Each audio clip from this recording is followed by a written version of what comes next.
I've just bought myself a new project really, so I just wanted to go through what I've got here and why I bought it really, and what my main aims are, what my plans are for it. Got a few ideas, I have things that I want to add on to it. Maybe there's some more ideas that you've got that you might want to suggest in the comments. So I bought myself basically it's probably an early 2000s PC, maybe very late 90s. I'm not sure the actual age of the sort of the processor, the motherboard. We'll have a look in a minute. Looks fairly bog standard, nothing fancy, but I mean, this takes me back to the into the 90s when I used to late 90s. I used to get a gaming PC, and I never really fussed about, I wasn't into sort of Apples, which were all fancy and multicoloured and things like that. Just want a box that was big enough to fit a decent motherboard in, lots of expansions, whatever else I wanted to fit inside. So that, this takes me back to that period of time, I think. So let's just have a look at what we've got then. I mean, clearly we can see 52 speed bog standard CD drive on the front. A friend of mine asked me if I was going to put a DVD drive in. Got no intentions. There's no really any games on DVDs that I'm ever going to want to put on it. So I don't think I even need a read writer really. 52 speed's fine for reading my old games that I've got sitting around. Got a floppy drive at the front. I don't have any floppy disks at the minute. Not sure if I'll use it, but it's there. So this is, I mean, you can see I don't know if you can see very well, so the light's a bit bright now. Let me turn that light off for a second. It is a little bit scratched, the box, but I mean, it's a 20-year-old PC, so it's not a surprise at all, is it? I bought it from eBay, from CCCC. It's a eBay shop on there. They seem to sell quite a lot of PC hardware and stuff like this, old sort of stuff. I think it's been a little bit stripped down inside, but it's hard to tell really. You don't know what it came as sort of originally, do you? So what we've got in here is a little bit. Let's see if I might want the light on now back in there so we can actually see what's inside here. I'll get a bit of a close up in a minute, but yeah, we've got a gigabit GA8G EMT4 motherboard in here. So we've got a Celeron. It's advertised as a 1.7, which I'm sure it is probably a Celeron 1.7 in there. Actually, when you go into the BIOS, it's set at 100 MHz bus speed 15 times, so it's running at 1.5. Not particularly bothered. It seems to run perfectly fine for my sort of needs, the sort of games that I'm picking out, and I'll talk about that in a minute. We've got 256 megabytes of RAM. I do believe it is DDR memory that it takes, this particular motherboard. We've got an AGP slot, obviously unpopulated slots here, a couple of holes, gaps in the missing blank plates. I know I'm holding that, you're not going to see any better there. A couple of missing blank plates at the back there, which suggests that a couple of cards have been taken out of here, which might be some slots that I'm wanting to fill up. AGP card ×4, I believe, 3 PCI slots, no ISA slots on this. Obviously it's got all your standard stuff around the back. We've got a parallel port, serial port, VGA out. We've got onboard graphics, which at first I was thinking I was going to get some sort of, I don't know, TNT2, Voodoo 3, something like that, as an actual video card, and I'm not sure at the minute because it seems to be handling everything that I wanted to play pretty nicely. Does the onboard graphics? I mean, I suppose it's compared to what the games I was playing in the 90s, this is actually pretty high end. It's going to handle pretty much anything, and with Direct 3D, it's got OpenGL support, so it's actually handling most things that I want. Got a gaming port on here, and the sound out. And the sound is something I probably want to upgrade at some point. PS2 keyboard and mouse. With it being Windows 98, I didn't actually have a PS2 keyboard or mouse to hand at first, and I didn't realise Windows 98 it won't let you boot. You get stuck on a screen because it needs a mouse to actually get started. So I had to dig out a PS2 mouse. Once you've actually booted, you can then install the drivers for USB mouse and keyboard. So I'm running a USB keyboard, but I've stuck with my PS2 mouse. I'll show you that in a minute. So yeah, so you've got your standard ports, 2 USB on the back, and an onboard Ethernet as well.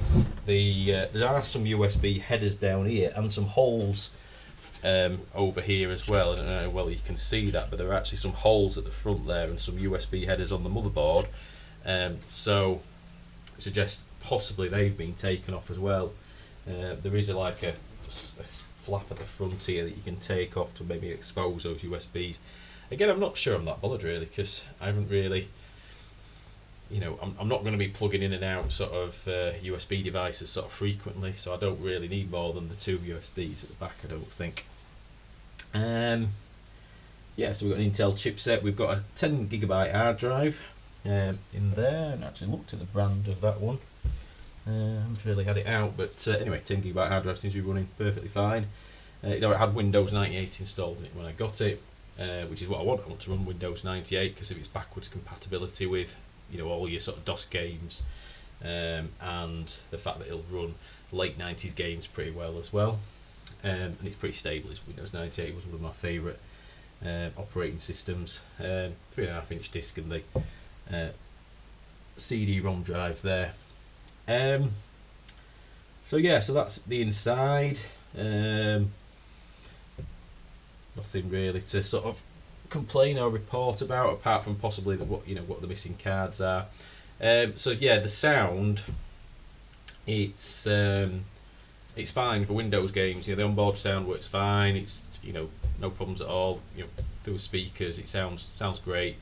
In DOS, when I'm playing DOS games, I'm getting quite a bit of crackle on like speech sort of sound effects, what sound like sort of sort of sampled sound effects and things. So I'm wondering if there's something wrong with the FM synthesis chip. I might be wrong there. I'm no expert on these things, but I think it's FM synthesis. I'm also, some games I can get MIDI working fine. So things like let me think, Duke Nukem MIDI Sport absolutely fine, works fine through the it's some sort of Roland MIDI sort of emulation that the onboard does. Some games just can't get it working at all, the MIDI, so there's no music on like TIE Fighter and certain games like that. So I've ordered a Sound Blaster card to put in it, PCI Sound Blaster Live, which I'm hoping to get in obviously fairly soon, and see if that sort of fixes some of these. I guess it's because it's the onboard sound, it's doing a lot of it in software. There's probably some slight incompatibilities there, or maybe there's a problem with the actual onboard chips, I don't know. But Windows sound works perfectly fine, so we'll see how the Sound Blaster Live fixes that. Again, I'm not sure if I'm going to get a video card. Everything I've run so far works fine. Obviously it would be quite nice to get something maybe with 3DFX support, so perhaps Voodoo 3, something like that, or Voodoo 2 that I could maybe switch on and off, backwards and forwards between. But yeah, I haven't fully decided that. I don't know whether to get an AGP graphics card or a PCI graphics card. Again, you always get these little niggles with compatibility issues and things like that. So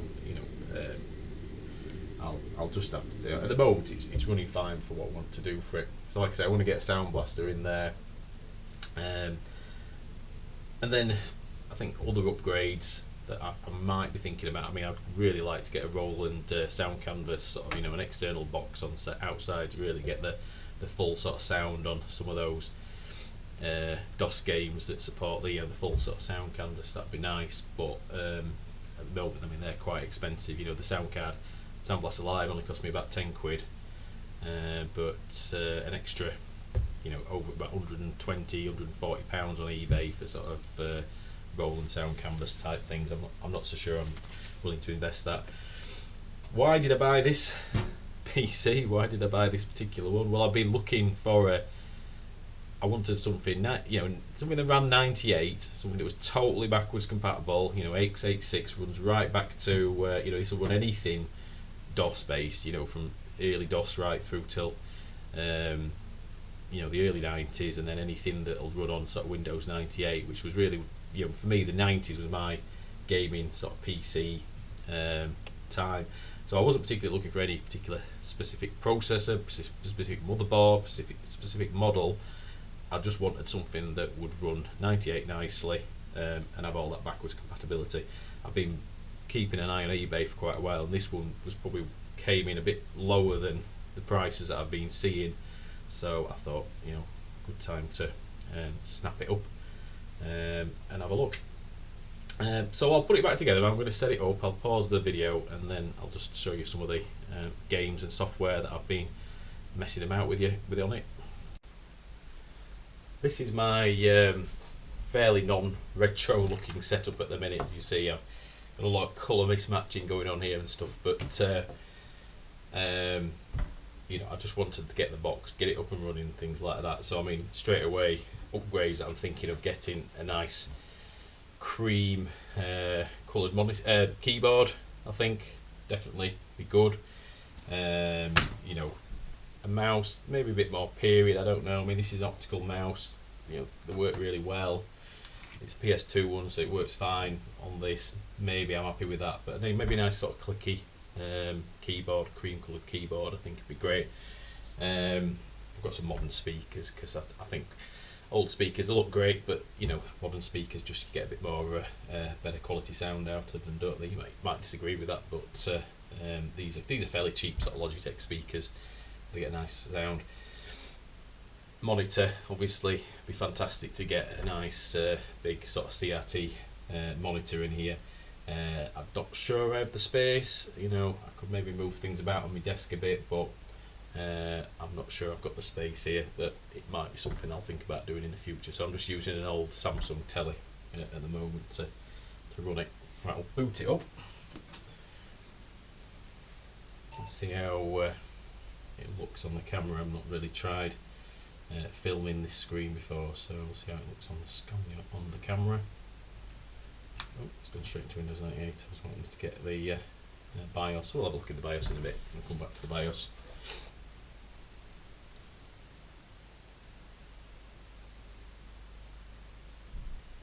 So, you know, I mean, it's been a while since I've booted up Windows 98 PC, and you know, even just these sort of things, you know, these sort of like black and white sort of DOS text on really gives me a bit of sort of nostalgia. The sound it makes when it first sort of boots up. I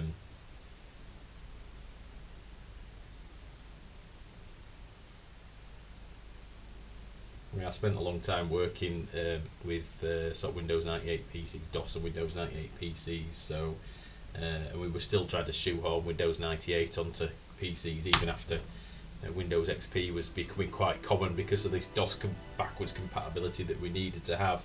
So I'm very, you know, at the time I was obviously very familiar. I had forgotten a lot of I remember there was definitely a lot of quality of life settings I used to sort of change on the screen. Right, it's not showing up particularly well on the camera, isn't this monitor? I don't think I can improve that really, can I?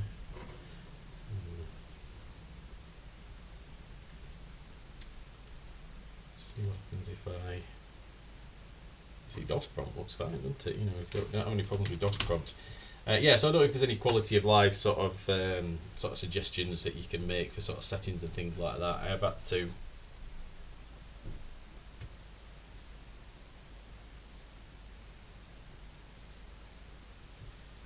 I thought I heard a noise. I think it was the dog. I've had to what I have done on this so far. So I managed to get it onto the network, so I can network it to my other PC, so I can copy some games across. I have got quite a lot of. I'll say quite a lot. I've got a few original sort of CD games, so I installed most of these. All work fine. You know, once I got Quake 3 on and with DirectX, everything's working nicely. Quake 2 works perfectly fine. I was a bit dubious. I thought it was more 3DFX, but the OpenGL driver seemed to work fine on the original. I didn't even have to patch it. It works fine. Got a few DOS games here. TIE Fighter, Duke Nukem 3D. So I installed these games in first. Let's see how it looks if I actually load a game up. Let's go for We'll go for something on DOS first, and then I can maybe show you some of the sort of sound issues.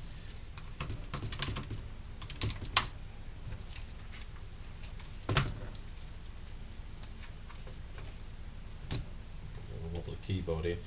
Right, let's go for Duke 3D. So I copied most of these games across the network because I'd already got them set up on DOSBox on my sort of modern PC, and most of them have just worked straight away. I've had to mess about a little bit with some of the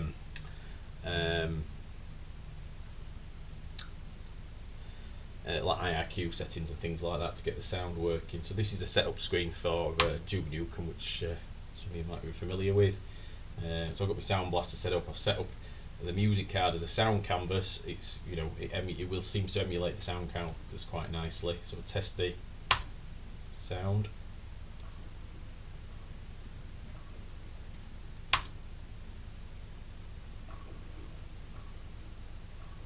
So I've got the volume down on here. Let me see if I'll change the sound effects volume a bit, increase that a bit. Right, there we go. Let's try that again. I haven't changed it ever because I've right, sound effects volume. And you can hear it's a little bit crackly. This is the issue that I'm having with this. Let me just put it up even further. I don't know if you can hear the crackle there. It seems to be just a bit crackly. So that tells me, I think they're sampled sounds. I think it's at the FM synthesis that does the sort of sampled sounds. Like I say, I might be wrong. Correct me if I'm wrong. Test the music card. I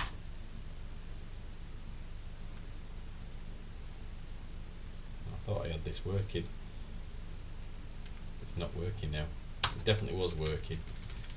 I definitely got the music working. I wonder if oh, there we go. No, it's working now.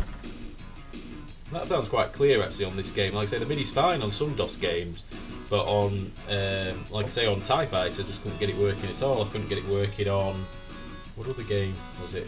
There was another game I couldn't get it working. Raptor, I think it was. Couldn't get the music card working at all. So it sounds alright. Obviously I'll see, hopefully, the Sound Blaster, once I get that, I'll install that, and it might improve things. But so let's try actually loading the game. And like I say, everything like this, you know, just seems to work straight out of the box. But that's largely because I've had this stuff sort of configured quite nicely on DOSBox before, I think. So, you know, I've got these games installed, just copy the directories over, which you could do in those days. You know, in the old DOS days, you just copy the directory across. You didn't even have to reinstall it unless it had some fancy CD sort of text or anything like that. And so you can still hear that crackling in the background on the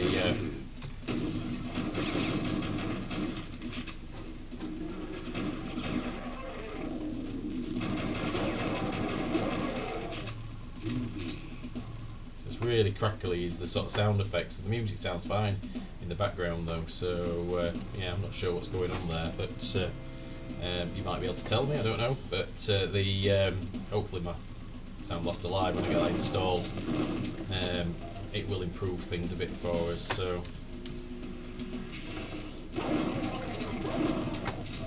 I spent a lot of time playing this game, you know, back in the day, back in the 90s. We even set up some multiplayer games. We used to sort of set like serial link-up cables between two PCs, and we'd play multiplayer with this, and you could customise a lot of the settings and things on it. You could change the like the blast radius of like the pipe bombs and things like that, which was really exciting at the time.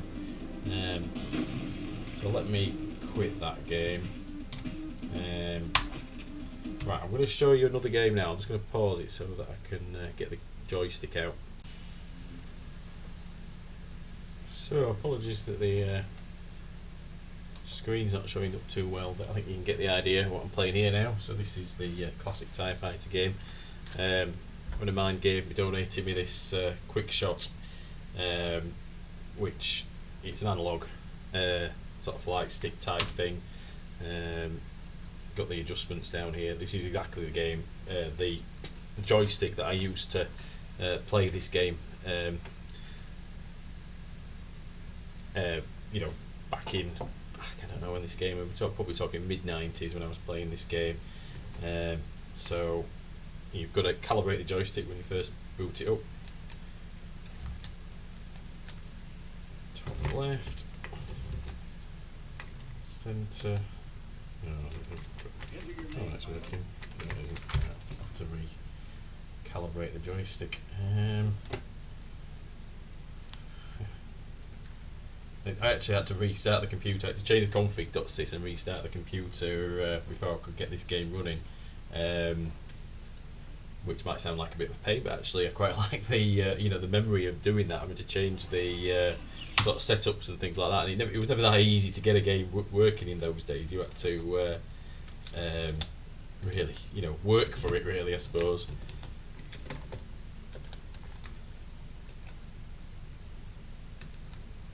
That's it, right. So this is TIE Fighter. I don't know if you've played this one before, but it's one of my favourites for the time. Some of the cutscenes and things are pretty good. I'll just go into the training course. It's been a little while since I've played this, so I'm not. But yeah, I mean, he plays really well. Plays just perfectly. A lot better than it was doing on DOSBox. I mean, I didn't have a analog controller on my other PC, my modern PC, to actually play it with. And games like this, flight simulators, X-Wing, TIE Fighter, they need a analog joystick. You know, hold the top button, you can rotate the sort of pitch, and yeah, I mean, this just brings back sort of memories. You know, and I know you can't see it too well on the screen there, but this is just brilliant. Yeah, anybody who's probably thinking to themselves, which is probably quite a few people, you know, you're playing it in widescreen mode, aren't you? Well, yeah, I mean, I'm not sure exactly how to adjust this screen to bring it into the sort of square. I don't know what it's running, 640 by 480 or 800 by 600, whatever this is running in. It's fine for most PC games because you can set the settings to something similar to sort of most Windows games, because you can set the setting to something similar to widescreen. But the DOS games have probably been stretched out a bit, but I'm not that bothered, to be honest with you. So I know some people probably will be. Right, let's quit this game. We'll have a look at a couple of Windows games.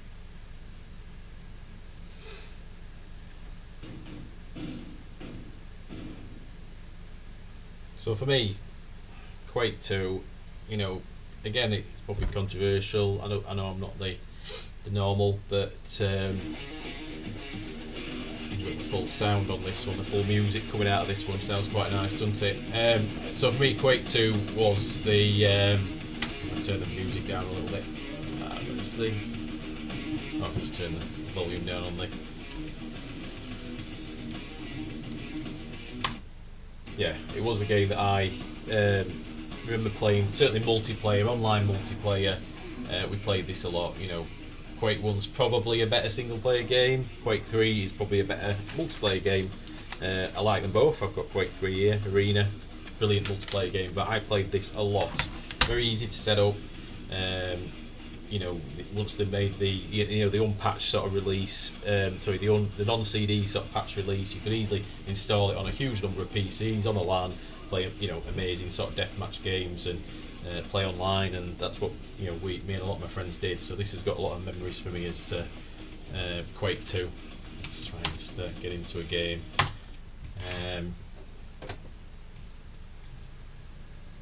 Let's skip the cutscene. So it runs quite nicely on here. You know, it's got managed to does 3D rendering through the I think it's OpenGL. Looks all right for the time. I'd have been very pleased with this back in the early or probably even late 90s. You know, it just runs smooth as anything really. Sounds fine. So I'll get some better weapons on. So I'm gonna so I can sort of show off some of the better weapons here. Right, here we go. Rocket launcher. So yeah, looks fine, works fine. I mean, yeah, so like I say, the single player is not the best game in the world, but it's it is a great multiplayer game. Really, for me, was the because it was pre sort of Unreal Tournament, Unreal, an Unreal. I think this really, for me, sort of defined what deathmatch was, what deathmatch gaming was for the time. So a big favourite of mine. always one of the first games I'm going to load up. So these are games I'm running off disk. Well, so I've got SimCity 2000. I installed that one off disk as well. That runs, you know, perfectly nicely. But I had some games I don't own the original copies of. I have done in the past. I know I've owned probably all these games in the past. So I wanted to get some games working that I, you know, downloaded. So I downloaded on my main PC.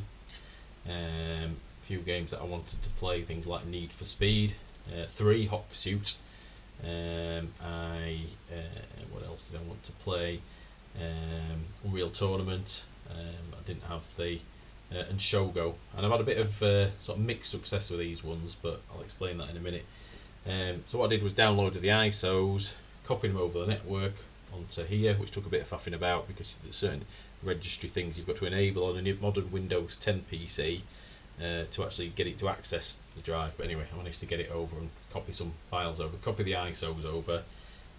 Looked on I think it's Vogons, which is a big sort of site for Windows 98 sort of support, and found that using this tool here, which is Demon Tools, is the best way to mount these ISOs as if they were actual sort of games discs. So I can mount the Unreal Tournament ISO, so I'll do that, and then it acts as if it's actually a CD drive, then the actual ISO file.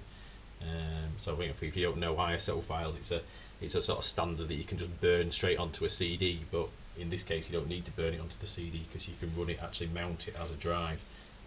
So let's show you Unreal Tournament.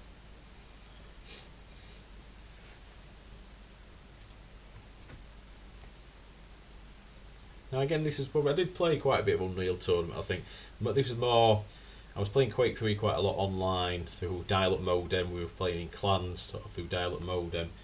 When sort of Unreal Tournament came out, I was probably getting together with some friends and having LAN parties, so we were setting up LAN parties. And to be honest with you, we'd spend as long sort of setting up these LAN parties, you know, getting the networks all set up, making sure we all had the same games, patching all the games up to the latest versions. We'd probably spend as long doing that as we would actually playing the games. But again, that was part of the fun of it, wasn't it? You know, so using the mouse speed is ridiculously sort of increased the mouse speed in the game, but the mouse speed is ridiculously slow on this in the actual menus for some reason. But here we go. So Unreal Tournament.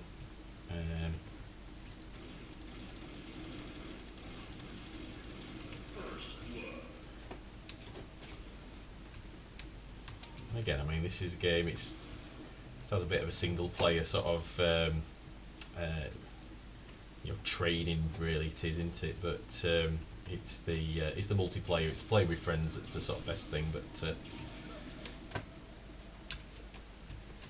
I think it probably is possible to set this up onto some sort of net play if I connect it up. I know people sort of suggest it's not a great idea to put your Windows 98 PC on networks, but I don't know what you think about that, and actually put them onto the internet, because they have a bit of a security hole in your network. But I don't know what people think about that, whether there's ways of sort of reducing the risks. Probably is. So it's very easy. Obviously, this is the training mission on here. It's not a challenging deathmatch, this, but you can set up sort of much more challenging death matches on here, and even against the AI sort of computers. So that's Unreal Tournament. Let's come out of there, and I'll just show you. So a couple of games I'm just still struggling just to get working at the minute, and I think some of it's to do with up-to-date patches. So I've got Need for Speed Hot Pursuit. So it's Need for Speed 3 Hot Pursuit. Took me a while to sort of find that, and I think it needs patching. I can't get, some reason it's got some sort of issue with the drivers, sort of keep coming up every time I try to load it. I'm not sure about the version I've downloaded. Maybe I need to do a bit more playing around with that. Shogo, now this is one of my favourite games, was Shogo. Let me get that one up and running actually, because again, it's not a game I hear a lot about, but it was a good multiplayer game. It was a good LAN game to play. Quite an interesting single player campaign though as well. I mean, it was not like anything else I'd ever played. You've got two modes. You're either in a huge mech or you're in a tiny little human. And obviously the tiny little humans are hugely underpowered, you know, very, very vulnerable. But it's sort of an anime sort of style game, you know, Japanese sort of game. Let me just start an actual game up and you can see the sort of, skip the story thing, but anyway, yeah, brilliant graphics for the time. Amazing sort of ranges of weapons, because you had all the different weapons that you had as a mech, and then all the different weapons you had as a human, and it was just really good. I just really liked it. Great multiplayer game. The problem on this one that I'm having is the mouse, and I've tried changing all the settings on it. I just can't get the mouse to work in game. Just doesn't do anything at all. So I can move around with the configure the keys, but the mouse just won't work at all. And it works. Well, no, it doesn't work actually in the menu as well. There's no option in the menu, so I'm not sure. I've patched this one up to date as well. I've got a PS2 mouse, so you'd think that should work, because that would have been about the right period for the time. But for some reason, I can't get the mouse working on this one. So, but yeah, I'd really like to sort of play the Shogo, because I haven't played it for a long time. I've never managed to get it working on a PC, so on a modern PC. Most other games I've managed to get working somehow or another on a modern PC, but Shogo, never played it, haven't managed to play it on a modern PC, so it'd just be nice to get that one up and running again. So yeah, so any suggestions for anything, obviously you can criticise my aspect ratios and stuff like that. I'm happy for you to do that. Any suggestions that you might think that I can add to this this rig to enhance it somehow, any advice you've got about getting Shogo working, getting the mouse working on that, I'm sure I'll be having a bit of a play around with it. Yeah, I'm going to leave you there.